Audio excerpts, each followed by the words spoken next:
Okay, guys, so this video is going to cover slides 12 and 13.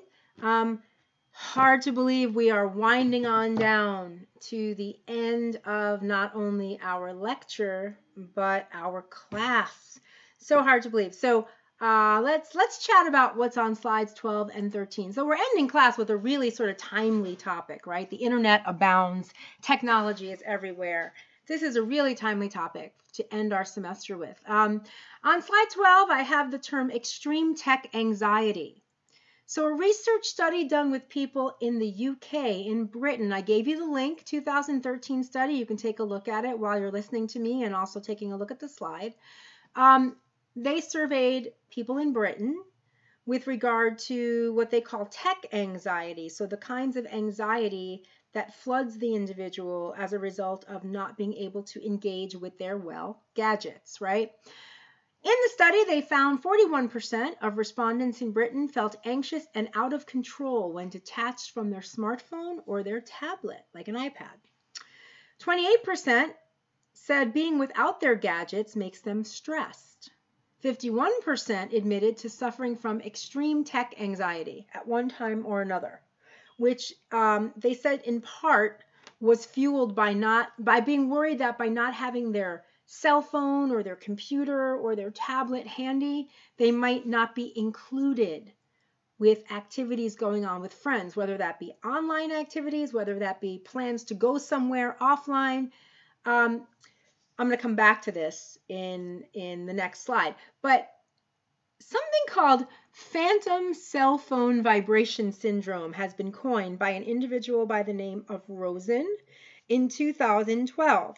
He actually wrote a book about being sort of addicted to our gadgets and technology and the extreme tech anxiety that goes along with it. I'm curious, have you ever experienced what Rosen refers to as phantom cell phone vibration syndrome?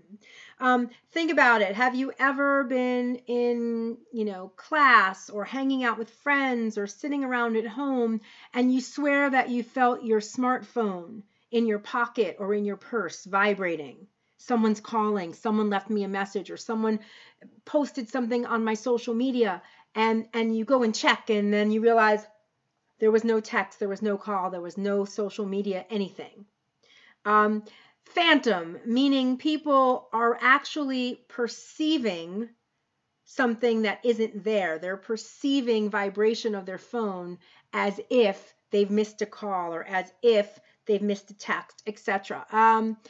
Apparently, according to this Rosen researcher who wrote the book, there's a growing body of research on phantom vibrations and other phantom technology related perceptions because they're obsessed with their technology. And so he's a professor of psychology at California State, and he wrote a book called I Disorder. Check it out if you get a chance. It's pretty interesting stuff.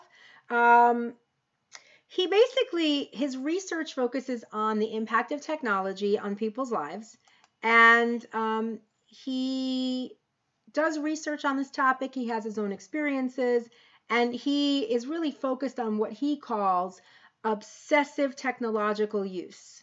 And he says this sort of phantom vibration syndrome comes from anxiety. So again, going back to that extreme tech anxiety concept, it's this idea that people are so obsessed with technology that they're always anticipating the next message, the next call, the next social media prompt.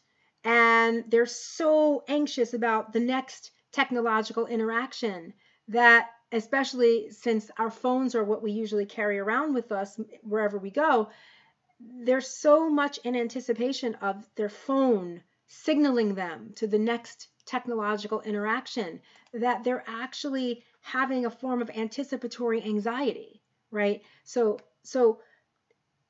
that creates neurological stimulation in the brain, he argues, and then anything, even, you rub up against your phone is in your phone, let's say, is in your pants pocket, and you brush up against your pants pocket and you think you perceive the phone ringing or vibrating,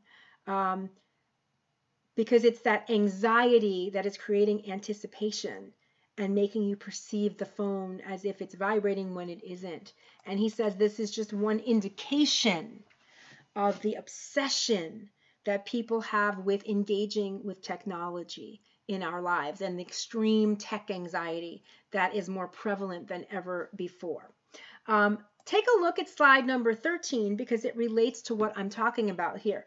I'm sure you've heard of FOMO, fear of missing out, right? That's an acronym that's floating around everywhere. The question is all of this obsession with technology, is our anticipatory anxiety, we're feeling phantom cell phone vibrations, is our extreme tech anxiety, is our obsession with our smartphone, is this all fueled by the FOMO culture? A 2013 survey, and I've given you the link in the slide, suggests that 42% of online adults report managing multiple social networking profiles for different purposes, right? They might have an Instagram account for one thing, a Facebook for another, a second Facebook page for business or music or whatever. 61% of 18 to 34-year-olds, 42% of adults older than 34, 68% manage different sets of friends on different accounts. They'll have one for their family, one for their friends, things like that. Different ones for their colleagues that they work with across different social media. So they have multiple different social media profiles for different types of engagements with different types of people in their lives. 51% report belonging to more social networks and visiting their networks more frequently than they did 2 years prior. The average adult also manages approximately 3 different email addresses that they use for different purposes. How many do you have? Ask yourself, how many media accounts do you have? Do you have 1 Facebook, 2 Facebook, Instagram, Twitter, Snapchat? Do you have LinkedIn for business and professional stuff? How many email addresses do you have? Do you have a Google account? Do you have a Yahoo account? Think about it. It's a good time to think about it. 56% in the study experienced anxiety around missing an important event or status update if they don't keep an eye on their social network. So this speaks to the idea of FOMO. To some extent, it seems to be the case, actually to a pretty large extent, right? It seems to be the case that one of the reasons people are so anxious about not having their phone around is because they're worried they're going to be missing out on some event that's going to happen, whether it's a party or whether it's some other form of gathering or something. They don't want to miss out. So they're afraid if they don't have their gadget or their phone, they're going to miss out. They have to pay attention to what's going on Facebook and Instagram repeatedly. 26% said this is really interesting, guys. Think about this. 26% in the survey said they would rather give up cigarettes or reality TV, both of which we know large numbers of individuals in this country and beyond engage in, before they would give up their Facebook, their Instagram, or other social networking sites.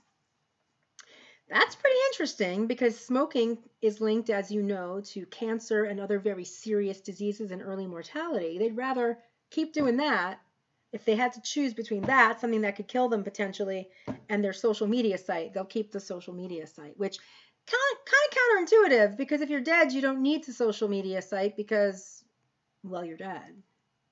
And you're certainly going to miss out if you're dead. So you see the logic doesn't even really make sense. 57% of users in the survey stay in touch with friends through personal email accounts. They do this more through email than they do social networks, and more through email than they do landline calls. So you can see 47% through social networks, 37% through landline. Finally, 55% of women compared with 42% of men, so we see a bit of a gender difference, are more likely to use social networking sites to reconnect with people from the past, so old classmates, old co-workers, things like that. For women who are aged 45 to 54, the percentage is even higher. 63% of those women in that demographic are likely to use social media sites to reconnect with old classmates, old co-workers, things of that nature. So I'm going to stop this video here. why don't you take a moment to think about how you would have responded to this data? Because if we were in class, I would have said, raise your hand, I want to hear about this. Take a look at these findings on this slide and on the actual document I gave you the link for.